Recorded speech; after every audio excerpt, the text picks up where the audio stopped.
yeye ndiye yule aliye neno. Kwa sababu katika hayo yote aliweza kubadilisha mambo mengi sana. Kwa sababu kama jinsi tumesikia kwamba atanena kinyume na kubadilisha sheria za baba wetu wa Israeli, na akaweka zake za mwanadamu, na ole wa watu wakakuwa wanafuata mwanadamu, wanakataa na baba wetu wa Israeli ambao wanajiwekea hukumu. Marko 7 aya yake mstari wa 7. Marko 7 mstari wa 7 yasema, nao waniabudu bure, wakifundisha mafundisho yaliyo maagizo ya wanadamu. Kwa hivyo watu wanafunzwa maagizo ya wanadamu, wanaachana na sheria ya baba wetu wa Israeli. Na ndipo sasa tumekuambia ukitaka kupata ukweli huko katika Biblia. Maana unabii ulineno ukaambia kuna mtu ambaye atakuja kubadilisha amri za baba wetu wa Israeli. Na ni ole wako, kwa sababu kuna mtu anaenda kanisa akisema kwamba anatafuta uzima wa milele, ili hali amekataana na amri ambazo ndizo uzima. Na hiyo ni jambo la kwanza ambao ufalme huu uliweza kubadilisha na kuweza kuchanganya wengi na kuweza kuwapoteza wengi kwa kutofuata iliyo haki na waweza kupata uzima wa milele. Kwa maana uzima wa milele, mnyama huyu ama kanisa hili lilijua kwamba huo ndio sheria ambayo ni baba wetu wa Israeli, ama amri 10 hizo ndizo ziko na uzima wa milele. 19 mstari wa 16 Mathayo 19:16 Mathayo. Naye asema hivi, natazama mtu mmoja akamwendea akamwambia, mwalimu, nitende jambo gani jema ili nipate uzima wa milele? Akamwambia, kwani kuniuliza habari ya wema?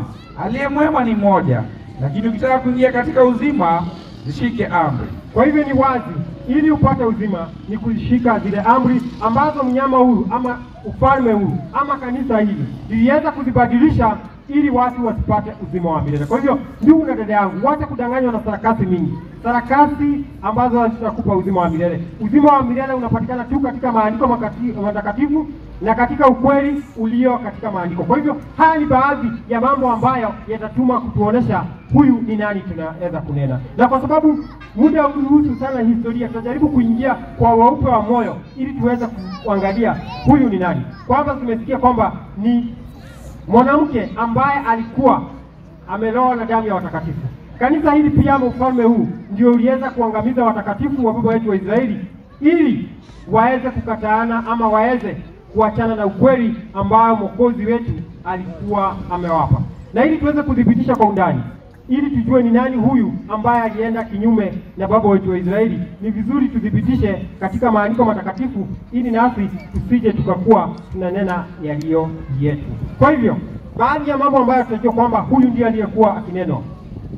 Maandiko imesema kwamba mtu yote ambaye ni mwanadamu, ama maneno haya ambayo ni ya kukufuru, ni maneno gani? Hebu tujue kukufuru ni kufanya namna gani, ili tujue ni nani huyo amekufuru.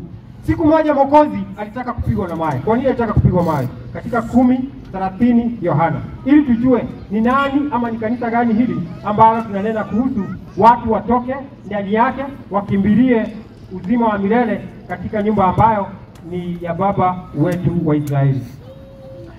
Yohana 10 mstari wa 30 yasema, mimi na Baba tu umoja. Endelea. Basi Wayahudi wakaokota mawe tena ili wampige. Yoshua akawajibu, kazi njema nyingi nimewaonyesha zitokazo kwa Baba, kwa ajili ya kazi ipi katika hizo mnanipiga kwa mawe? Wayahudi wakamjibu, kwa ajili ya kazi njema hatukupigi kwa mawe, bali kwa kukufuru, na kwa sababu wewe uliye mwanadamu wajifanya mwenyewe kuwa Elohim. Kwa hivyo blasphemy ama kukufuru, kurumaiza vitu, ni kujifanya wewe mwanadamu, kujifanya Elohim ama kujifanya Mungu. Kwa hivyo kukufuru ni kujifanya wewe ni Mungu na hili hali ni mwanadamu. Na ndiposa Waisraeli walitaka kupiga Mwokozi na mawe, kwa sababu maandiko yanasema kwamba mbona wewe mwanadamu unajifanya kwamba wewe ni Mungu. Kwa hivyo mtu yoyote ambaye atajifanya kwamba ni Mungu, huyo anakufuru. Kwa hivyo hebu tuone huyu ni nani alikufuru.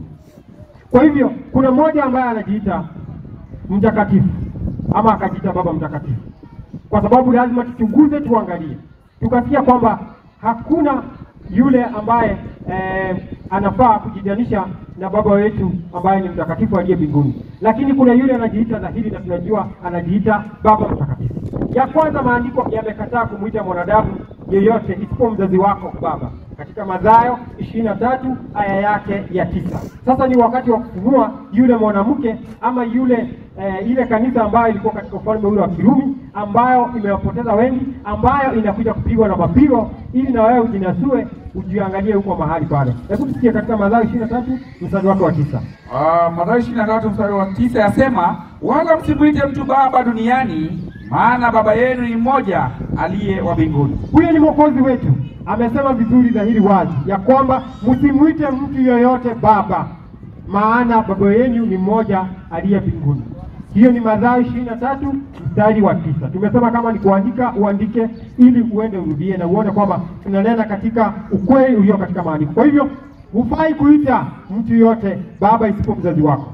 Lakini sasa zaidi, huyu ambaye alienda kinyume, baada ya kubadilisha amri 10, akatoa ya pili ili mruhusu aweze kuabudu sanamu. Muda uniruhusu, kwa sababu pia hali ya anga ingekuwa vizuri tungeingia katika undani, tuangalie amri ya pili jinsi ilivyounda sanamu, watu wakaenda kuabudu. Na unakuta mtu anasoma Biblia na anaenda pale anakuta sanamu ya mtu imechorwa pale na anaabudu.